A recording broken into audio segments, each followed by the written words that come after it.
So friends, अगर आप इस वीडियो को देख रहे हैं तो आप ओzymandias नाम की एक पोएम जो लिखी है पीबी शैली ने, उसके बारे में जानने के लिए ये वीडियो देख रहे हैं। तो बिना कोई टाइम वेस्ट किए शुरू करते हैं आज की video. Here my name is Afsar Khan and you are watching E scholar 360। So let's begin. ओzymandias एक सोनेट है। अब सोनेट के बारे में तो आप जानते ही होंगे कि ये एक 14 लाइन की एक छोटी सी पोएम होती है। पीबी शैली ने ये पोएम 1817 यानी कि 1870 में एक कॉन्टेस्ट में लिखी थी और ये पब्लिश हुई थी द एग्जामिनर नाम की एक मैगजीन में 1880 में। ये जो पोएम का टाइटल है ओzymandias, ये यूज़ किया गया है इजिप्शियन फेरो रैमसिस सेकंड के लिए।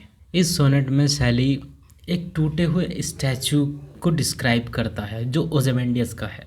इस स्टैचू के थ्रू पीबी शैली उस टाइम की पॉलिटिकल पावर को डिस्क्राइब करता है और अप्रिशिएट करता है आर्ट की पावर को, जिसमें प्रिजर्विंग पावर होती है, यानी कि किसी भी चीज़ को आर्ट अमर बना देती है। सो अब इस पोएम को लाइन बाय लाइन डिस्क्राइब करते हैं। I met a traveller from an antique land. इस सोनेट का जो स्पीकर है वो एक ट्रैवलर से मिलता है और वो ट्रैवलर एक एंशियंट लैंड से आता है, यानी कि एक बहुत ही पुराने टाइम के जगह से आता है। Who said two vast and trunkless legs of stone stand in the desert. और वो ट्रैवलर स्पीकर को बताता है कि डेजर्ट में यानी कि रेगिस्तान में एक बहुत ही बड़ा स्टैचू है जिसकी बहुत ही बड़ी बड़ी टांगें हैं और उसकी जो सिर्फ टांगें ही अब बची हुई हैं, बाकी जो है उसका जो ऊपर का हिस्सा है वो टूट चुका है। Near them on the sand half शंख ए शैटर्ड वाइसेज लाइज। और उस स्टैचू के बराबर में उसका जो सर है यानी कि उसका फेस है वो आधा रेत में दबा हुआ है। Whose frown and wrinkled lip and sneer of cold command। और उस स्टैचू का जो फेशियल एक्सप्रेशन है यानी कि जो टूटा हुआ सर है उसके फेस पे जो फेशियल एक्सप्रेशन है वो पूरी तरीके से बेकार हो चुके हैं। हर तरफ झुर्रियाँ पड़ चुकी हैं, उसके लिप्स बेकार हो चुके हैं जो पत्थर के बने हुए थे। और जब उसका चेहरा देखते हैं तो ऐसा लगता है कि वो गुस्से में है या फिर उसके चेहरे पर एक घमंड दिखाई देता है। Tell that its sculpture well those passions read, which yet survive stamped on these lifeless things। इस स्टैचू के फेशियल एक्सप्रेशन से पता चलता है कि जिस आदमी ने ये स्टैचू बनाया होगा उसने उस आदमी का जिसका जो स्टैचू है उसकी अच्छी तरीके से भावनाओं को समझा होगा, फीलिंग्स को समझा होगा और वही फीलिंग्स उसने जो है इस पत्थर को दे दी। और अब ये एक्सप्रेशन, अब ये फीलिंग हमेशा इस पत्थर में जिंदा रहेंगी। The hand that mocked them and the heart that fed. और इस स्कल्पचर ने यानी कि मूर्तिकार ने इस फेस को इतनी अच्छी तरीके से इसे फेशियल एक्सप्रेशन दिए हैं कि ये परफेक्ट है। And on the pedestal these words appear.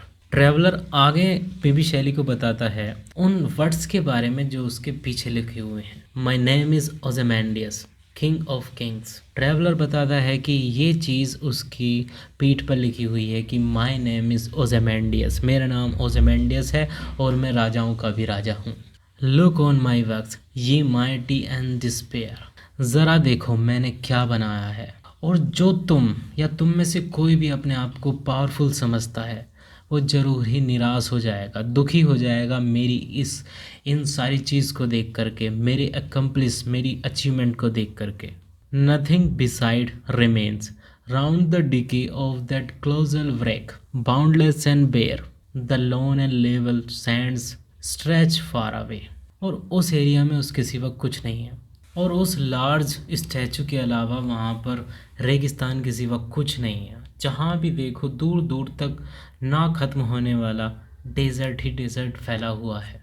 अगर हम इस पोएम की थीम की बात करते हैं तो सबसे पहले हम देखते हैं कि किस तरह से पावर बदल जाती है। इस पोएम में हम देखते हैं कि एक ह्यूज जो स्टैचू है वो अकेला डेजर्ट में खड़ा हुआ है प्रेजेंट टाइम में और वो टूटा हुआ है। हालांकि वो बहुत बड़ा है लेकिन वो टूटा हुआ है और अब जो कुछ बचा हुआ है सिर्फ 2 लेग्स ही उसके बचे हुए हैं और उसका सर जो है वो आधा रेत में धंसा हुआ है और उस पे जो कुछ लिखा हुआ है कि मैं राजाओं का राजा हूँ और जो भी मुझे देखता है वो अपने आप पे दुखी हो सकता है।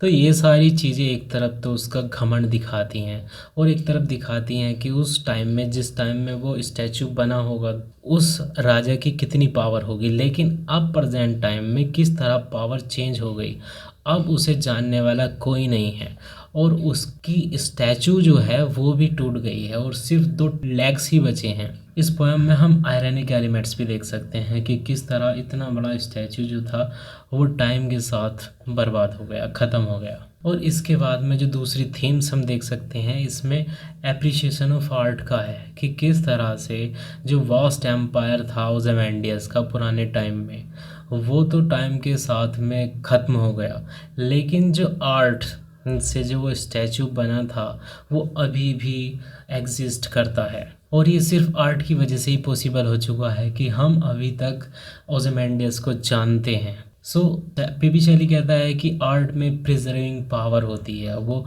किसी भी चीज़ को अमर बना सकती है। हालांकि हम देख सकते हैं कि जो वो स्टैचू है वो टूट चुका है, लेकिन उसके जो पीसीस हैं, उसका जो सर है, फेस है, उसके एक्सप्रेशन, वो सारी चीज़ें आर्ट्स को रिप्रेजेंट करती हैं। उसका टूटा हुआ फेस उसकी पैशन और उसके प्राइड को दिखाता है और ये सिर्फ आर्ट से ही पॉसिबल है। और अगर हम इस पोएम में सिंबल्स की बात करते हैं तो जो सैंड है यानी कि रेत है, वो सिंबल है टाइम का, कि किस तरह से टाइम बढ़ता जाता है, यानी कि रेत जो है उसमें मिलकर उसका एम्पायर्स, उसकी जो ब्यूटी है आर्ट की, वो सब ख़त्म हो जाती है।